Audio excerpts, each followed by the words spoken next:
la lucha burguesa ha focalizado la mujer como único ente aislado en ese proceso, y creo que ese no es el espíritu. La justicia, como principio de lucha, tiene que abarcar a todos los sectores sociales, y en ese aspecto creo que Simone de Beauvoir, por ejemplo, no excluyó las instancias de esa lucha, como la fundadora del feminismo, incluso Simone de Beauvoir, que era una marxista, aunque con algunas diferencias. Entonces, creo que el proceso de reivindicación o proceso de la lucha por la igualdad o la equidad de la mujer en los procesos responde a la misma evolución histórica de las sociedades, en las que la mujer está pues en diferentes ubicaciones. Imagínense, recién en la década del 40 y 60 se le reconoce la ciudadanía a la mujer en el Perú. Se le reconoce la ciudadanía. Antes de la década del 40, la mujer simplemente era invisible, inexistente, solo existía al interior de la cocina. Entonces, son estas luchas, más bien, que ha permitido visibilizar a la mujer y está incorporando en los procesos de las luchas sociales. Lo que se debe evitar es que se focalice y se excluya dentro de un proceso de lucha integral de las sociedades. Eso porque creo la focalización más bien va a conducir a un proceso de tergiversación de una verdadera lucha por la igualdad de derechos de la mujer, ¿no? Respecto a considerar únicamente el marxismo-leninismo como teoría, método, creo que no, a veces creo que uno debe comprender la participación integral en un acto comunicativo. Primero, el marxismo es una base filosófica, implica que cuando uno asume, en función a eso, actúa e interioriza en su ser como realmente un modo de actuación humana. Ya es una base filosófica que te permite juzgar todos los incidentes de tu vida, desde lo más cotidiano hasta lo más de las luchas o la evaluación de las relaciones de poder entre los diferentes grupos sociales, clases sociales. Es un instrumento de análisis, de interpretación de las doctrinas políticas y, como dijo Dante, la construcción del marxismo como una propuesta de resolver todos estos procesos de opresión en el mundo, ¿no?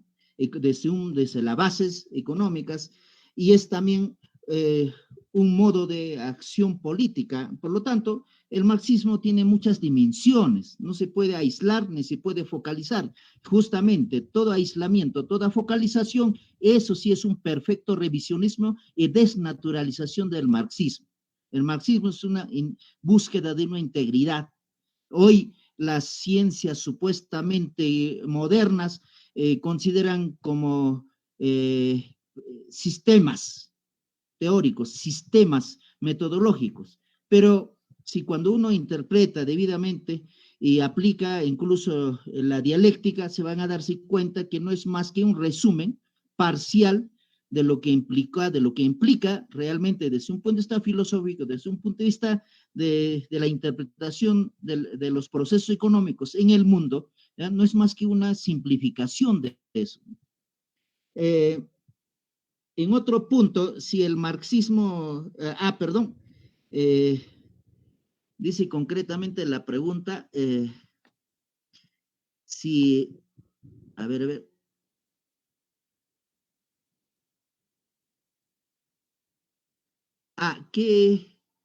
bueno, se perdió la pregunta, dice, ¿qué sería hoy Mariátegui? ¿Sería electoral? ¿Apostaría por la lucha electoral? ¿Apostaría por la lucha armada? ¿Qué sería? ¿Cuál es la propuesta de Mariátegui en todo caso en este proceso? Eso es justamente la desnaturalización de Mariátegui, de la propuesta de Mariátegui. Mariátegui en principio priorizó la organización del pueblo, buscó el poder, la construcción del poder popular, ¿ya? Y él no planteó un hecho concreto, si es los procesos electorales o la lucha armada. Esos son elementos tácticos que se operan una vez que se construye pues la organización social, y confundir lo táctico con lo estratégico es otra desnaturalización, es justamente otro revisionismo. Y finalmente, bueno, no considerar, bueno, entonces el marxismo se interpreta en función a cada contexto, en función a cada realidad. Las bases filosóficas, la política económica son principios globales. Definitivamente, en su proceso de aplicación, y el mismo marxismo plantea, tiene que partirse de la realidad concreta en la que se va a aplicar, digamos, todos estos principios para un proceso revolucionario. Pero si nosotros vamos a partir de un dogma y vamos a pretender simplemente imponer los clichés, ahí sí uno revienta, pues, ¿no? Simplemente la sociedad reacciona y interrumpe todos sus procesos, seguramente de buena intención, pero indebidamente aplicadas es no comprender las condiciones del cual habla muchísimo el marxismo. De si cuántas mujeres participaron, yo creo que en cada proceso la mujer ha cumplido roles fundamentales. Yolanda Kollontai hace un cuadro fundamental en el proceso revolucionario en Rusia, y así hay mujeres extraordinarias que han cumplido, y han cumplido también un rol fundamental dentro de los partidos y dentro de las luchas que se ha emprendido en cada proceso electoral. Entonces, sí quisiera reiterar este punto donde si Mariátegui hubiera apostado por una participación electoral o por una lucha armada, yo creo que hubiera apostado por una construcción de un poder popular, de un partido revolucionario de masas, no por las focalizaciones, no por los purismos tácticos excluyentes, sino en función a una visión estratégica que él comprendía claramente. Gracias. Gracias, compañero. Compañero David, lo escuchamos para las respuestas y las palabras de cierre. Adelante. Todo junto, compañero, la palabra de cierre también. Bien. ¿Aló? Sí, ¿Aló? sí, compañero. Bien, a ver, en relación a la primera inquietud sobre la participación de las mujeres, se entiende que en esa época, ¿no? Se refiere a la época en que estamos hablando de la época de Mariátegui. Ciertamente en esa época no tenían derechos de participar en la vida pública, electoral, por ejemplo, las mujeres. Había elecciones, pero no participaban las mujeres. Sin embargo, en todas las luchas de aquella época y de las posteriores, incluso antes de que haya derecho electoral para ellas, las mujeres estuvieron presentes en todas las luchas, porque no eran luchas electorales, eran luchas sociales, eran luchas sindicales, eran luchas gremiales también, y estuvieron presentes, tanto en el campo como en la ciudad. Y ahí hago un pequeño, añado algo que me olvidé decirlo al inicio, cuando se habló del tema campesino. Mariátegui tenía mucho contacto también con los trabajadores del campo en Lima. En Lima, no nos imaginemos Lima como es ahora, ¿no?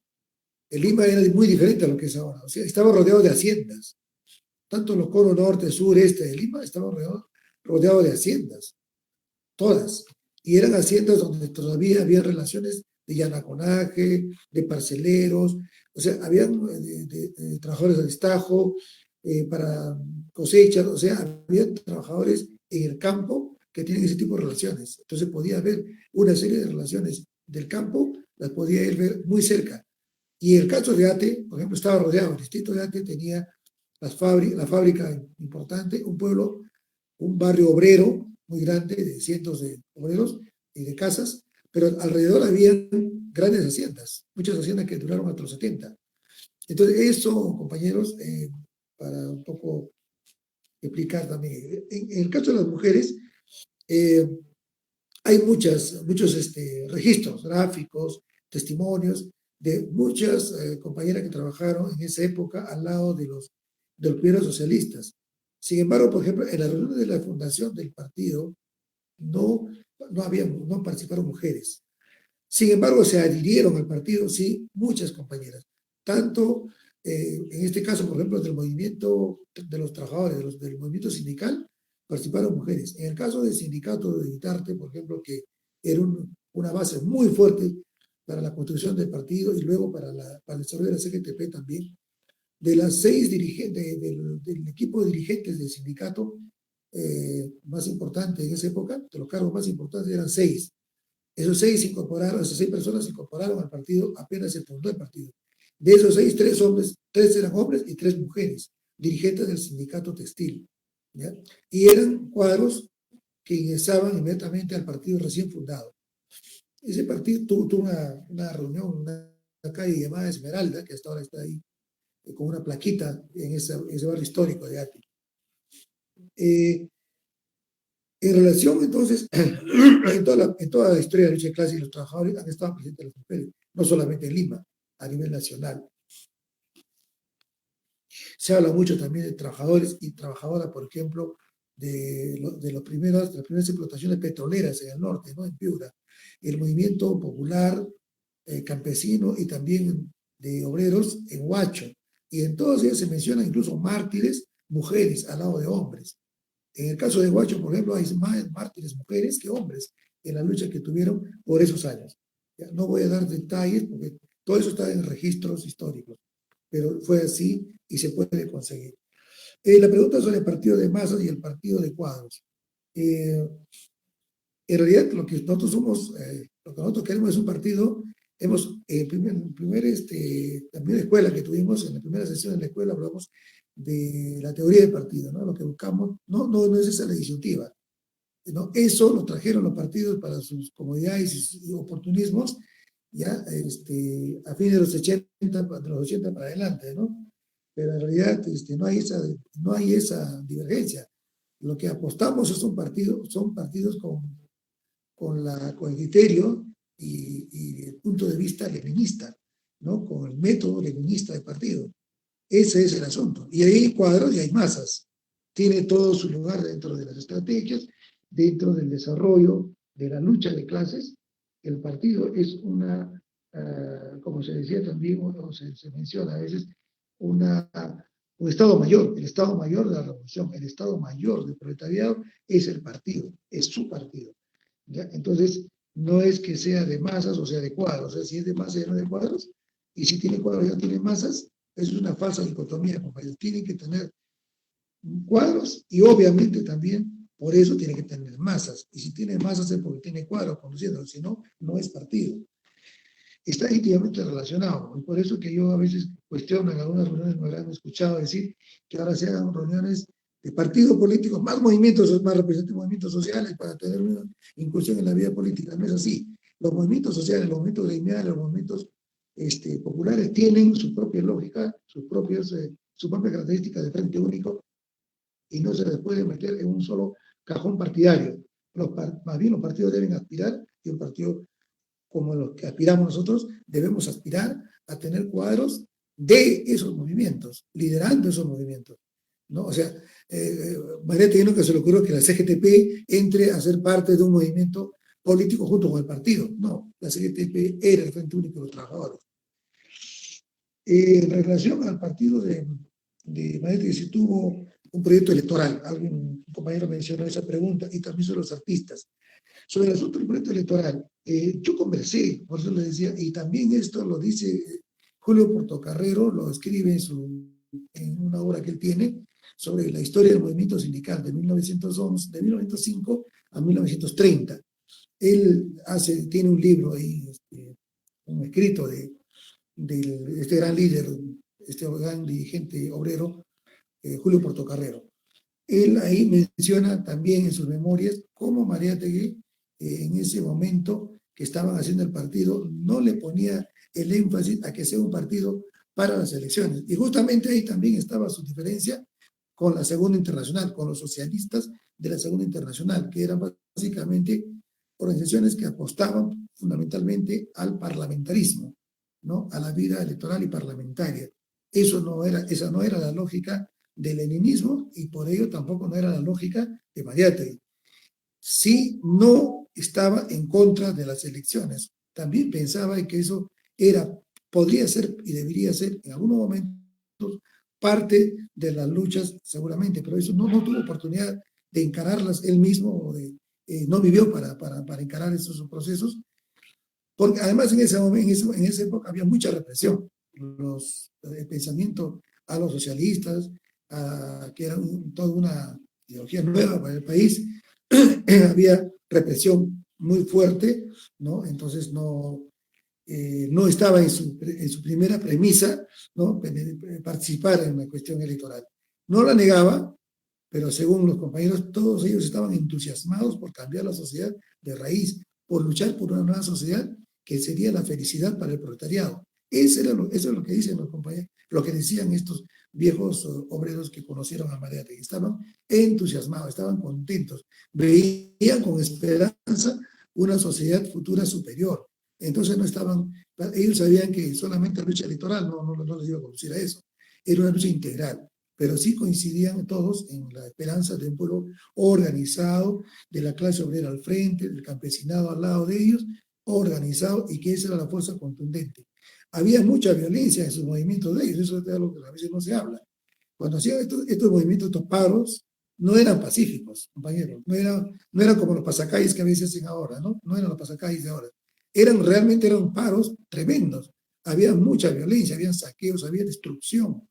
Incluso en Lima, por ejemplo, cuando se da la lucha por las 8 horas, previo a 1919, donde se da las 8 horas, el 15 de enero, esa es la fecha de las 8 horas para el Perú, es el 15 de enero, el 1 de mayo es para todo el mundo, pero para el Perú es el 15 de enero de 1919. Esas luchas, por ejemplo, ellos hacían apagones, pero no porque cortaban la luz, sino porque apedreaban todos los postes que conseguían de luz y dejaban a Lima a oscuras, porque tumbaban los postes o los apedreaban. Entonces, cortaban los servicios, tomaban los ferrocarriles. Habían muertos, habían también muchos presos. Entonces, en fin, no eran luchas pacíficas, pero la lucha era fuerte. Esas protestas no eran protestas como para derechos civiles, ¿no? Eran realmente enfrentamientos de clase. Bien, compañero, tiempo. Ahora, Vaya culminando, por favor. Ya, el socialismo siempre sí es científico. Son los artistas, ya lo mencioné hace un rato, le daban mucho papel. Tengamos en cuenta que había grandes, hubieron en ese momento, para la información de los compañeros, Vitarte, por ejemplo, que era parte de esto, los barrios altos, el Callao, eran zonas criollas. Había mucha música criolla. El mismo Felipe Pinlo Alba era muy amigo de los obreros.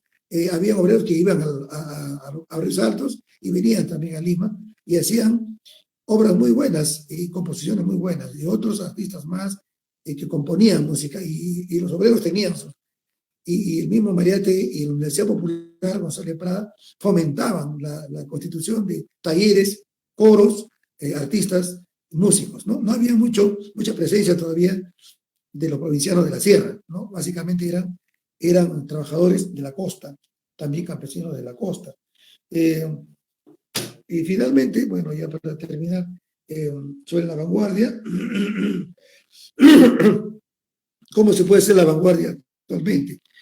Partimos del criterio de que está disperso el partido de Mariátegui, pero no ha sido extinto, y está vigente su pensamiento, las bases que él dejó, y hay que actualizarlas, hay que crearlas, hay que interpretar la realidad del criterio de 2020, pero con esa lógica, con esa ciencia que aplicaba, y está vigente, basada en la razón y en una interpretación científica de la realidad que aplicó Mariátegui. Hay que hacerlo, esa es la tarea pendiente. Para eso nos tenemos que nuclear todos los que nos consideramos,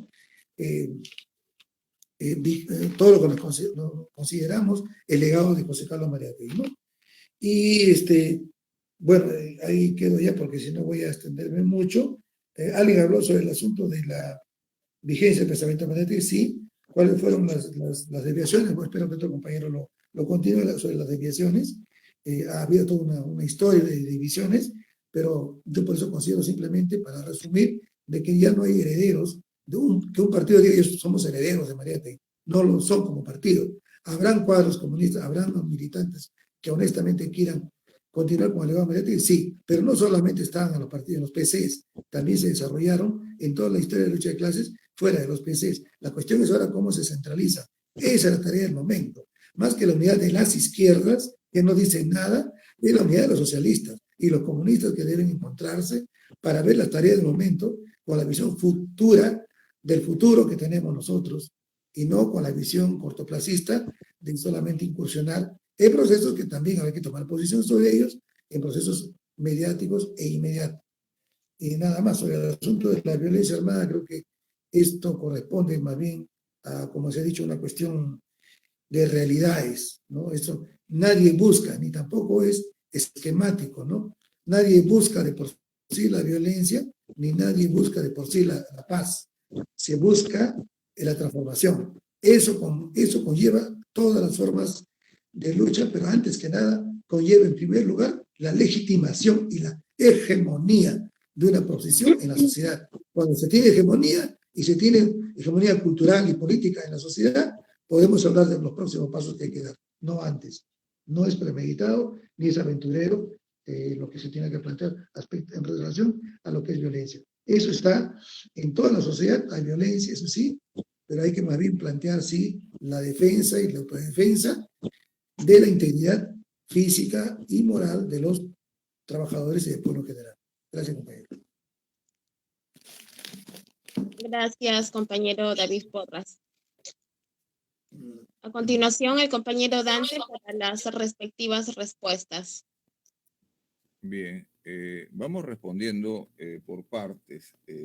Me ha extrañado escuchar a un compañero que se refiere al término método como si fuera propio de los revisionistas. Qué mal está ese compañero, realmente tiene que rectificar, porque estamos aquí para ilustrarlo justamente, no para polemizar. Y se lo va a ilustrar de la manera siguiente, leyendo a Mariátegui. La praxis del socialismo marxista en este periodo es la del marxismo-leninismo, dice así Mariátegui. El marxismo-leninismo es el método revolucionario de la etapa del imperialismo y los monopolios. El Partido Socialista del Perú lo adopta como su método de lucha. O sea, Mariátegui, según usted, es un revisionista. Porque Mariátegui marxistamente sabe que el marxismo-leninismo es un método. Así lo dice el camarada Stalin. Y cuando Lenin se refiere al marxismo, se refiere como un método. O sea, tiene usted Lenin, revisionista, por llamar al marxismo método. El gran camarada Stalin llamó método al marxismo-leninismo, otro revisionista. Y al gran revisionista de la historia, Mariátegui, porque acabo de leerle el cuarto principio programático del Partido Socialista del Perú, donde dice que el marxismo-leninismo es el método de la etapa que estamos viviendo. Método, dijo. ¿Ok? Entonces, decir método no es cuestión de revisionistas. Revisionista es aquel que niega las bases principales del marxismo.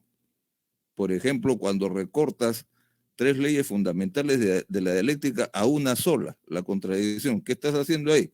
Revisionismo. Estás revisando el marxismo, estás tergiversando el marxismo y estás recortando el marxismo.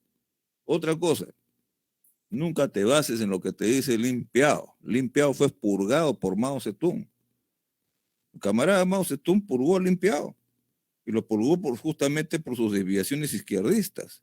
Mientras que Liu Shaoqi representa las desviaciones de derecha dentro del Partido Comunista Chino, Lin Piao representa las desviaciones de izquierda